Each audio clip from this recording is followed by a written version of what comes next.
Good evening and welcome. It is a true privilege to stand before you tonight as we come together to honor the remarkable legacy of leadership that has shaped our school into the extraordinary institution we celebrate today. This evening we pay tribute to the past and present leaders of our school, whose vision and dedication has been the cornerstone of our success. To the trustees, both past and present, your steadfast commitment has ensured the continued growth and development of our school. To the head of school, your guidance has steered us through challenges and triumph, leaving an indelible mark on our history. We are also proud to recognize our distinguished alumni award recipients whose accomplishments exemplify the spirit and value of our school, inspiring all of us to aim higher. I would like to take a moment to individually recognize the members of our current senior leadership team. Could you please stand up when I say your name? Our head of school, Dr. Evan Williams. Our Chief Financial Officer, Mr. Paul Applegarth.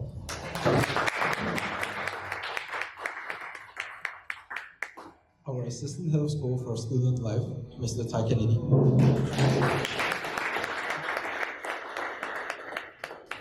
Our Assistant Head of School for Academic Programs, Ms. Janelle Larson.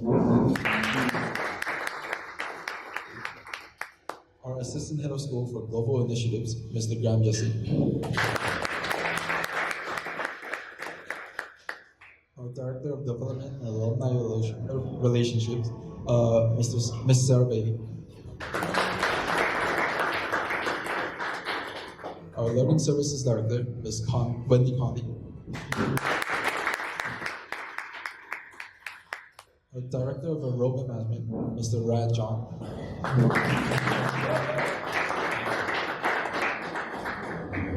Our Director of Marketing and Communications, Ms. Katrina Perry.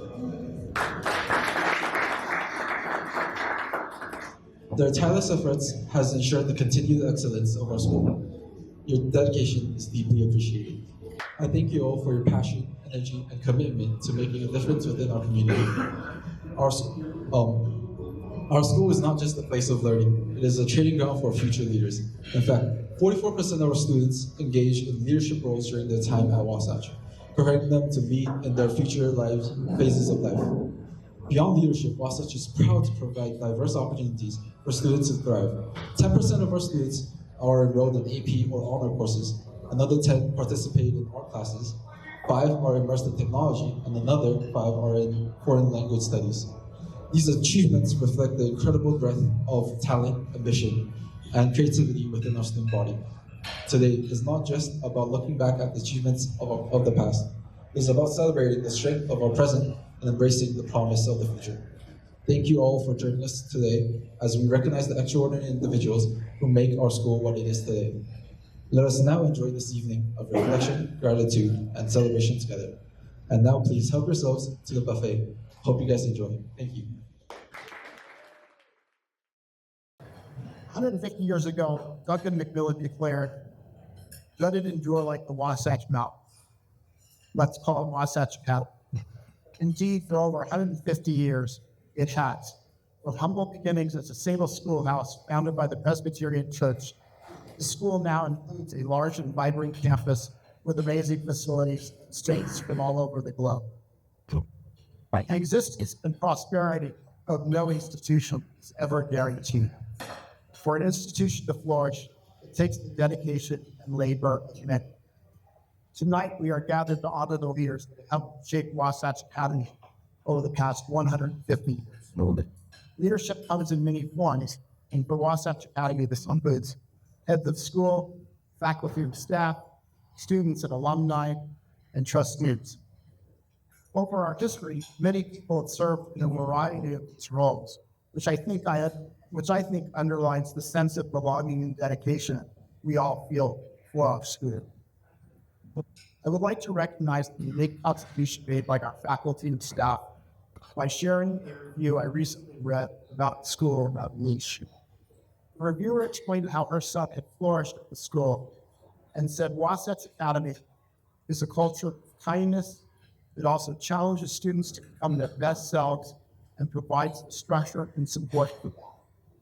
From my personal perspective as a student, and many conversations on here with fellow alumni, I know that this is a culture that is persistent throughout our history.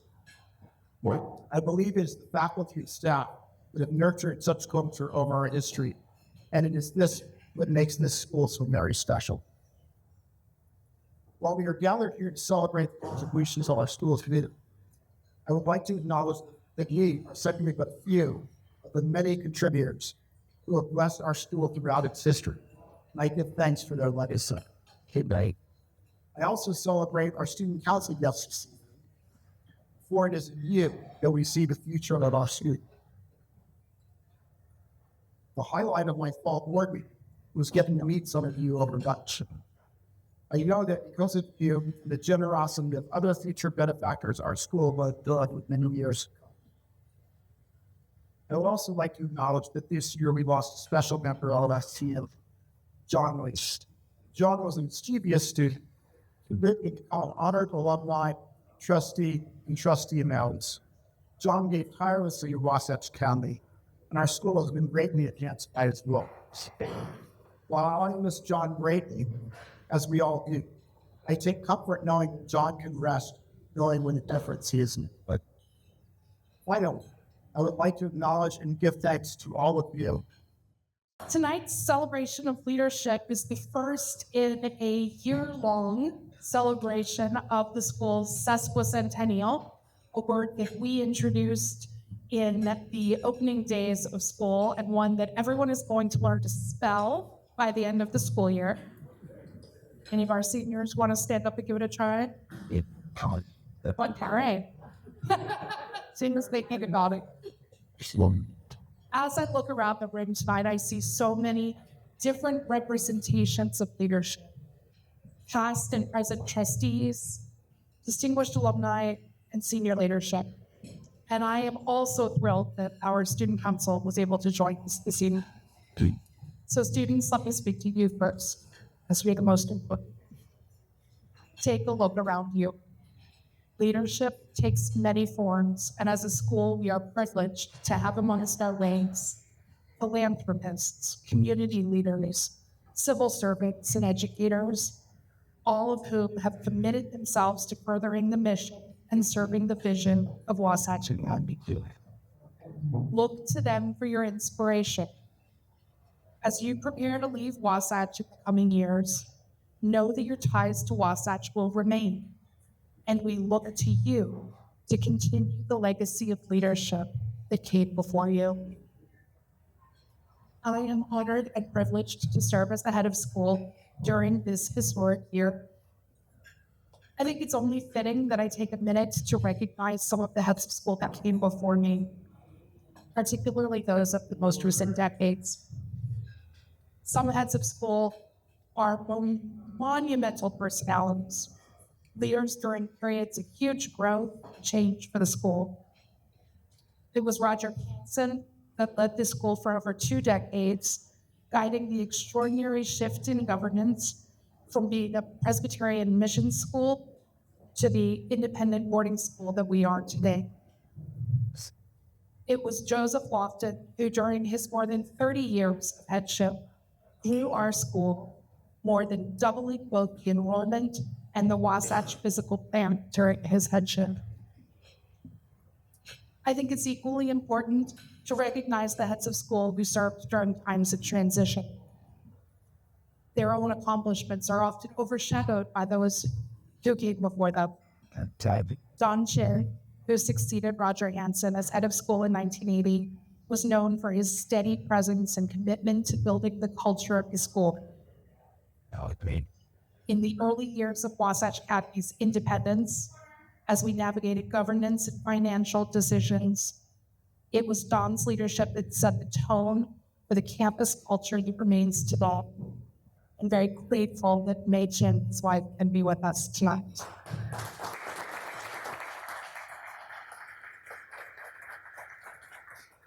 I also think it's important to note the leadership of Matt Culberson, who preceded me. Yeah. Matt succeeded Joe Lofton, and he led the school through an equally tumultuous transition, this time during the COVID pandemic. Yeah. a very difficult time to be a school leader. Matt provided the stability that the school needed following Joe's retirement and guided the school into the new post-pandemic educational world. While their tenures were shorter, both Dawn's and Matt's leadership was no less impactful. In 2023, I was honored to be named the first female head of school.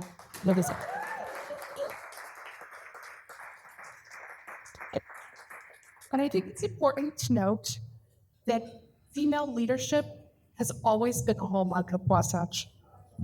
From the earliest days of construction, Duncan McMillan insisted that women be part of the faculty, a trend that was not yet taking place across the nation. But Duncan emphasized the importance of women in education and insisted upon female teachers. And here's what he said, and I love this. Women are braver, more dependable, and more ready to endure privation. One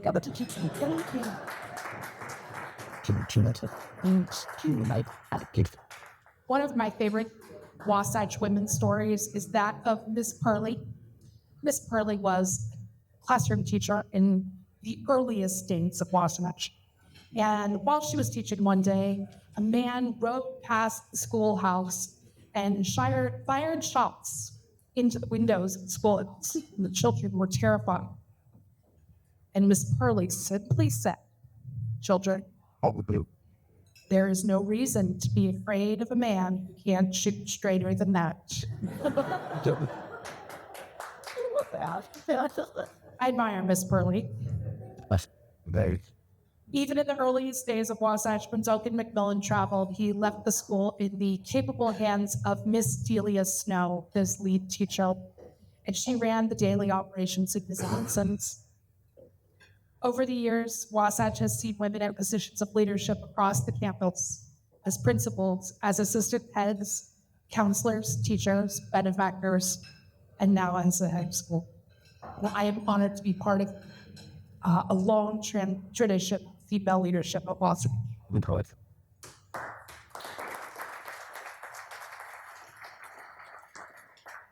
Finally, I'd like to take a moment tonight and remember that Wasatch Academy has benefited over the years from the generosity and leadership of its benefactors. The first miracle donation from the Women's Missionary Society of the Presbyterian Church of Cedar Rapids arrived unexpectedly to Duncan McMillan only one day before the mortgage on Liberal Hall was due. It was a donation he didn't know was coming and was more than enough to pay off the mortgage on Liberal Hall. Yeah. The second miracle came in the form of an unexpected bequest from Alice Craighead. Alice Craighead had met Duncan McMillan when she was a child and heard stories of the school that he was founding in Utah. When she passed, she left a substantial donation to the school that resulted in a number of new buildings on campus, including the building we now call Craighead Hall. I think to many of you, it was known as the schoolhouse. It also included the development of the Alice Dormitory and the building we now call the Learning Center, but at the time was the administration building. For the past 150 years, Wasatch Academy has been the recipient of many such gifts that have sustained the school during difficult times and expanded the school during times of prosperity. Tonight, I'd also like to recognize two such benefactors who we lost in this past year. John Lee and David Bonderman, whose memorial service is actually being held this evening, have left their legacy across our campus, supporting programs and facilities such as our engineering building and the Zoe dorm, with combined gifts to Wasatch totaling over $13 million. Which reminds me, if you are feeling so inspired by the generosity of John Lee, David Bonderman, and you're ready to make your own legacy gift, let's talk. Finally, yet of school are only as strong as their senior leadership that work tirelessly alongside them. I want to take a moment tonight to thank my own senior leadership team. Wasatch has a tradition of building leadership from within, and a number of our own senior leadership team have served Wasatch with dedication for over 2 decades. This loyalty and dedication to Wasatch set a very high standard for leadership, and we are lucky to have them. I'm grateful to be part of the legacy that is Wasatch Academy. I'm grateful for our leaders of the past, present, and future. Together, Wasatch will, in the words of Dr. McMillan, endure like Wasatch winds. Now, put that down and say one more thing before I step away from the microphone. There are 2 people in the room tonight who have worked extremely hard to bring this event together and deserve an enormous round of applause. So please, let's give a big thanks to Sarah Bailey and Lynn Rue in our alumni relations.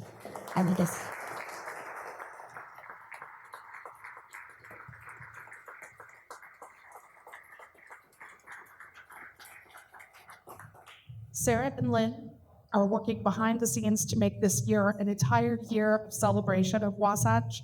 So we're very grateful for this first event. I know that both of them are also glad to be checking one off the list. We've got a lot still to come, and I hope we will see everyone in this room at Founders Day in April. Thank you.